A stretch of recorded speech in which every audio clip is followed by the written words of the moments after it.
जानते हो, पूरा देश जानता है, सिर्फ राजनीति के वजह से हमें जेल में डाला गया है। हमारा कोई गलती नहीं है और ये जरूर जरूर हम फाइटर है, हम लड़ेंगे, हम अपने आप को बिल्कुल बेगुनाह साबित करेंगे।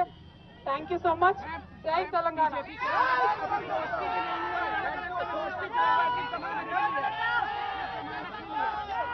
ఎవరి గురించి చెప్పే అవసరం లేదు, ఎవరి గురించి చెప్పే అవసరం లేదు.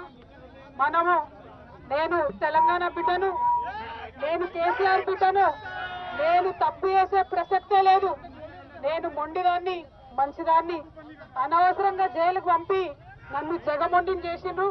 ఇంకా ప్రజాక్షేత్రంలో గట్టిగా పనిచేస్తాం, కమిట్మెంట్ తో పనిచేస్తాం, అందరితో కూడా నిలబడి ఉంటామని తెలియజేస్తున్నాం.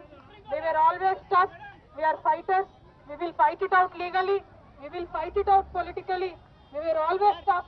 By sending us to jail illegally, they only made BRS and KCR's team unbreakable. Thank you. Jai Telangana, Jai Hind.